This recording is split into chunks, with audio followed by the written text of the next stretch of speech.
일곱째 천사가 소리내는 날 그의 나팔을 불려고 할 때에 하나님이 그의 종 선지자들에게 전하신 복음과 같이 하나님의 그 비밀이 이루어지리라 하더라. 계시록 10장 7절 말씀입니다. 일곱째 나팔을 불려고 할 때에 그의 종 선지자들에게 전하신 복음과 같이 하나님의 신비가 이루어지리라는 하늘에서 소리가 들리고 천사가 작은 두루마리를 먹으라 하여 두루마리를 먹은 요한은 후 3년 반의 재앙이 일어나기 전에 창세 전에 삼위 하나님께서 십자가 사건을 계획하신 하나님의 신비가 이루어져야 함을 보았습니다. 이 세상 7천년의 시간세계의 창조 목적 학교를 개설하시고 하나님의 자녀들을 훈련하기 위한 모든 플랜을 세우신 것을 요한을 통하여 계시하여 주셨습니다. 구약의 4천년을 통하여 아브라함을 택하시고 그 계획을 이루시기 위하여 아브라함과의 계약을 세우시고 그 계약을 이루시는 과정 속에서 이스라엘 민족을 통하여 신약의 그림자로 보여주시고 신약의 2000년 동안 교회 시대를 통하여 하나님 자녀들의 창조 목적 훈련을 마치는 때가 될 때에 예수님은 재림하실 것을 약속하시고 이제 우리는 천년 왕국의 직전인 공중 강림의 시간이 눈앞에 있는 때에 살고 있습니다. 요한계시록을 공부할 필요가 없다고 하는 사람들도 많지만 대부분은 모르고 신앙생활하다 낙원으로 가게 됩니다. 그러나 반드시 알아야 할 사람들이 있습니다. 공중 강림의 때에 들림받고 천년 왕국에서 통치권을 부여받는 신부들은 알아야 합니다. 들림받는 신부들을 이사야는 남은 자라고 하였으며 하나님의 비밀은 남은 자들을 통하여 성취되고 이들은 여호와를 아는 지식이 있어야 함을 가르칩니다. 하나님은 모세를 통하여 십계명을 주셨는데 이스라엘은 지키지 않았으며 솔로몬 때에 나라가 찢어질 것이라는 하나님의 경고의 말씀을 받았으며 솔로몬이 죽고 남북으로 갈라지게 됩니다. 주전 830년부터 주전 430년까지 선지자들을 보내셔서 예언하게 하셨으나 그들은 선지자들의 말을 듣지 않고 도리어 선지자들을 죽이고 창조 목적을 위배하는 우상을 섬기게 되어 북이스라엘이 주전 722년에 아수리에 의해 망하게 되고 주전 586년에 남유다가 바벨론에 의해 망하게 되는 것이 이스라엘의 역사입니다. 호세아 선지자는 이스라엘의 멸망의 모습을 미리 보고 왜 이런 일이 있게 하여 하나님의 자녀의 나라가 핍박과 고통을 당해야 하는가에 대한 질문을 여호와께 하였을 때에 여호와께서 하신 말씀이 내 백성이 지식이 없으므로 망하는 것이다. 너희가 지식을 버렸으니 나도 너희를 버려 내 제사장이 되지 못하게 할 것이요 너희가 내 하나님의 율법을 잊었으니 나도 자녀들을 잊어버리라는 말씀을 듣게 됩니다. 율법을 알고 제사는 열심히 드렸으나 수직 계명을 경시하고 우상 숭배하면서도 여호와를 알지 못하고 여호와의 계명을 멸시하였던 것입니다. 이 세상의 7천년은 창조 목적 학교라는 지식이 없으며 하나님의 자녀들은 학생이라는 지식이 없으며 네 가지의 신비에 대한 지식이 없다는 것입니다. 그렇다면 지식이란 무엇을 말하며 네 가지의 신비란 무엇인가요? 첫째, 하나님의 신비입니다. 하나님의 신비는 창세전의 십자가 사건을 계획하시고 그 계획대로 역사를 다스리신다는 것입니다. 아담이 타락하여 예수님이 이 세상에 오셔서 십자가를 지시고 하나님의 자녀로 예정된 자들을 구원하신 것이 아니라 이 세상 시간세계를 먼저 정하시고 그 시간세계에서 하나님의 자녀로 예정된 자들에게 창조 목적 훈련을 하기 위한 계획을 삼위 하나님께서 창세 전에 세우셨다는 것이 하나님의 신비입니다.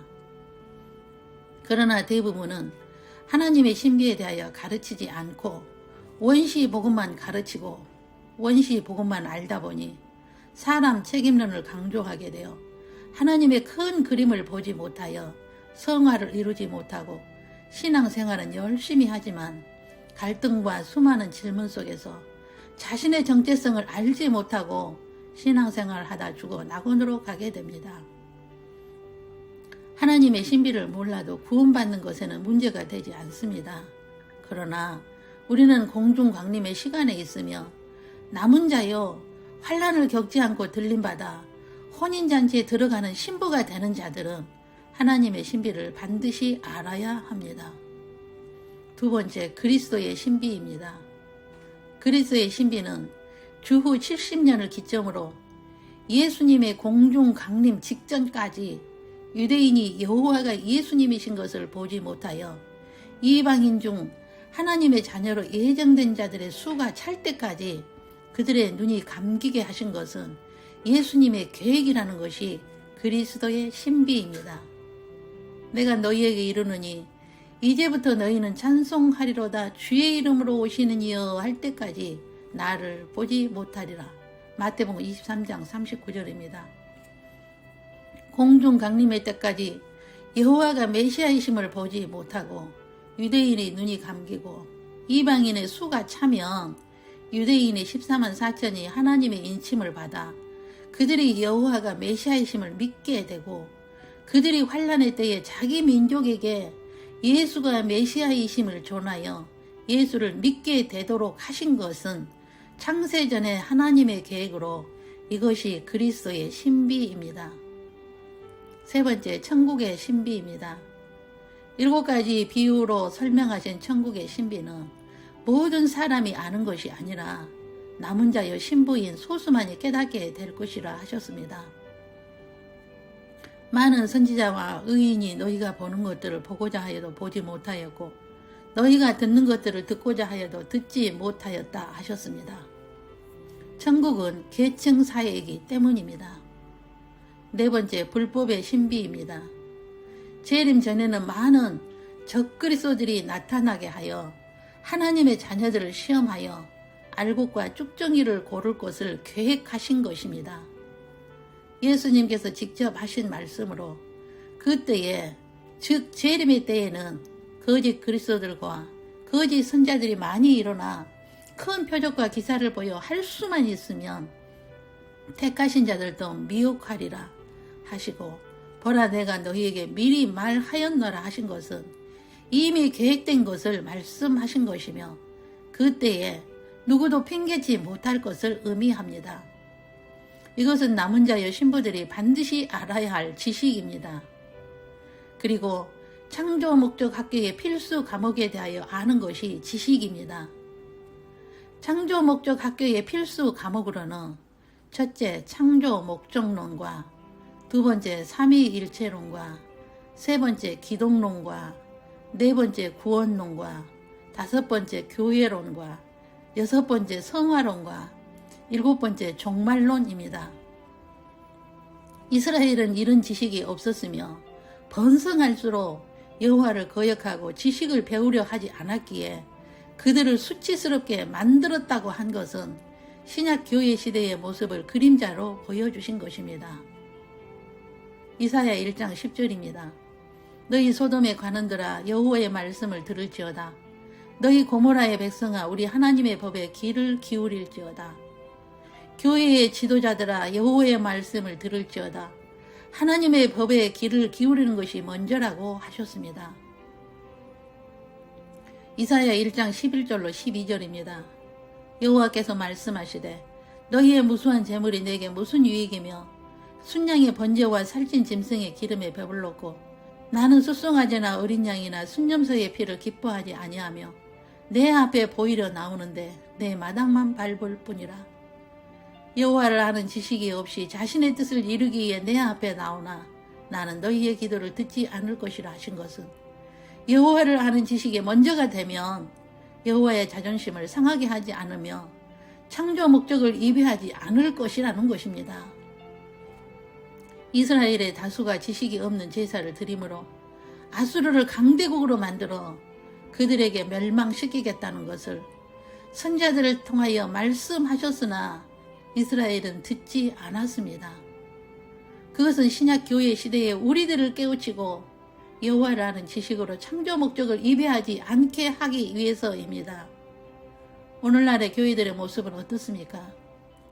이스라엘이 아수리에 패망하기 전의 모습이요 유다가 바벨론에 패망하기 전의 모습이요. 말라기 선지자를 통하여 하신 말씀의 때와 같지 않습니까?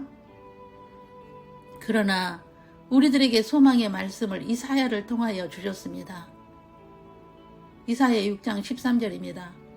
밤나무와 상수리나무가 배임을 당하여도 그 그루터기는 남아있는 것 같이 거룩한 씨가 이 땅에 그루터기니라고요. 우리는 남은 자여 그루터기여 신부가 되오라는 말씀입니다. 그렇다면 우리가 남은 자인 것을 어떻게 알 수 있나요? 여호와를 아는 지식인 하나님의 신비의 말씀에 목마름이 있고 배우고자 하는 열정이 있어야 합니다. 여호와를 아는 지식인 하나님의 신비에 대하여 알게 되면 우선순위가 바뀌게 되어 우상은 다 버리고 예수님만 사랑하고 예수님께 감사하고 감격하여 눈물이 나오고 평강이 임하게 되어 인생관이 바뀌고 세계관이 바뀌고 세상을 보는 시각이 바뀌게 되기 때문입니다. 남을 정죄하지 않으며 지식을 가르치고 외치게 되어 예수님의 마음을 본받게 되어 성화를 이루기 위해 온유한 자가 되고 팔복의 사람이 되고자 힘쓰게 됩니다. 이 세상의 나그네여 순례자여 외국인으로 잠시 내려온 창조 목적 학교 학생 의식으로 본향을 바라보게 됩니다. 예수를 믿지 않는 자들을 보면 국률의 마음이 생겨 예수를 전하게 되고 눈에 보이는 문제는 문제로 보이지 않게 됩니다. 하나님의 뜻대로 부르심을 입은 자들과 합력하여 선을 이루게 되고 환경에 지배받지 않고 자신의 문제만 해결하는 것이 아니라 하나님의 자녀 중 믿음이 약한 자들을 격려하고 가이드하게 됩니다. 이런 자가 예수님의 공중 강림의 때에 기름 준비한 자요, 달란트를 남기는 자요, 양이 된 자요, 양식을 나눠주는 자요, 신랑이로다 맞으러 나오라 외치는 문지기입니다. 이런 사람은 환난을 겪지 않고 공중에서 환난을 내려다보게 되는 신부가 됩니다. 그러므로 남은 자의 신부들은 반드시 지식을 알아야 한다는 것입니다. 종말론의 지식을 알게 되면 모든 기독교인이 신부요, 들림 만든다는 거짓 가르침에 속지 않게 될 것입니다. 성경은 모든 기독교인이 신부라고 하지 않았으며 남은 자가 있음을 분명히 말씀합니다. 공중 강림의 때에 성읍에서 하나와 족속 중에서 둘을 택하여 시온으로 데려오겠다고 에레미야 선지자를 통하여 이미 예언하셨습니다. 예수님의 신부가 되면 어떤 혜택이 있나요? 에녹과 엘리야처럼 장례식을 경험하지 않고 7년 환난을 겪지 않고 공중 혼인잔치에 참여하게 됩니다. 그러므로 예수님은 남은 자여 신부들에게 혼인잔치에 참여할 수 있는 방법을 자세히 가르쳐 주신 것이 마태복음 24장과 25장의 말씀입니다. 바울을 통하여 계시하여 주신 말씀으로는 주께서 호령과 천사장의 소리와 하나님의 나팔 소리로 친히 하늘로부터 강림하시리니 그리스도 안에서 죽은 자들이 먼저 일어나고 그 후에 우리 살아남은 자들도 그들과 함께 구름 속으로 끌어올려 공중에서 주를 영접하게 하시리니 그리하여 우리가 항상 주와 함께 있으리라. 데살로니가전서 4장 16절에서 17절에 말씀하셨습니다. 이미 낙원에 있는 신복감들을 데리고 공중에 하나님의 보좌를 펴실 때에 살아있는 남은 자여 신부들만 공중으로 끌어올려져 만나게 된다는 것입니다. 혼인잔치에서 만날 사람이 몇이나 되며 누구일까 생각해 보신 적이 있습니까? 남은 자의 신부는 우상 섬기지 않고 오직 예수님만 사랑하고 입만 열면 예수님을 증거하고 만사 제쳐놓고 예수님을 우선순위에 두고 늘 예수님과 동행하는 자입니다.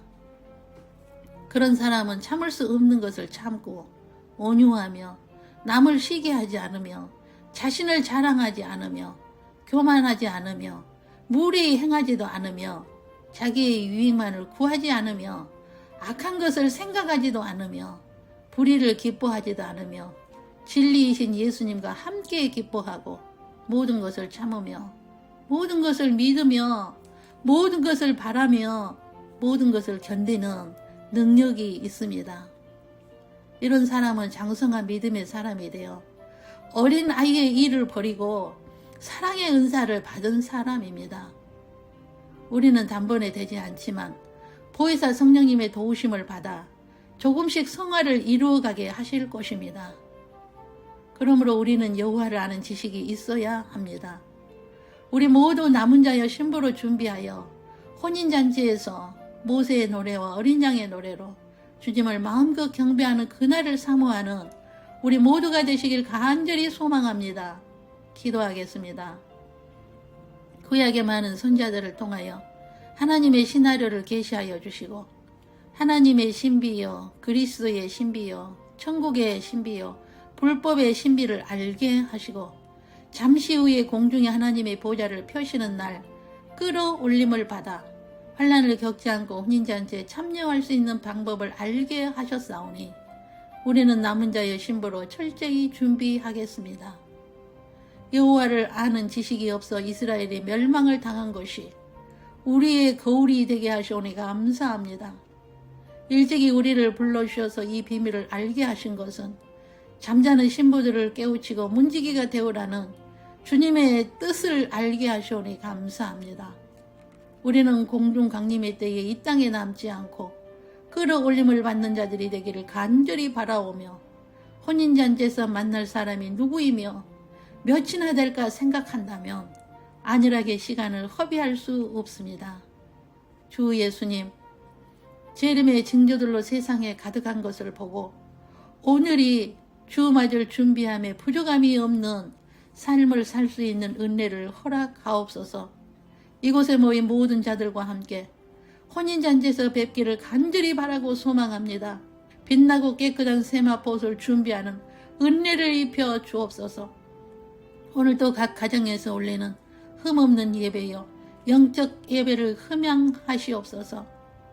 악한 자가 결단코 만지지도 못하게 보호하여 주시기를 간구하오며 예수를 영접하지 않는 가족의 일원들이 오늘 구원의 날이요 은혜의 날이 되게 하옵소서. 가정마다 천국이 임하는 오늘이 되게 하옵소서. 주 예수 그리스도의 이름으로 기도 올립니다. 아멘.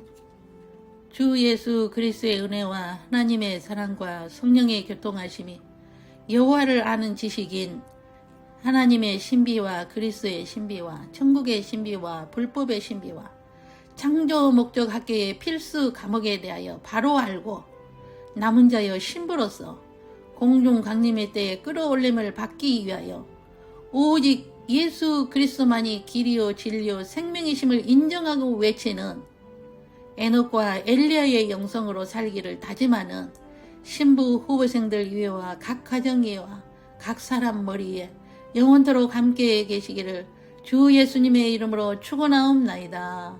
아멘.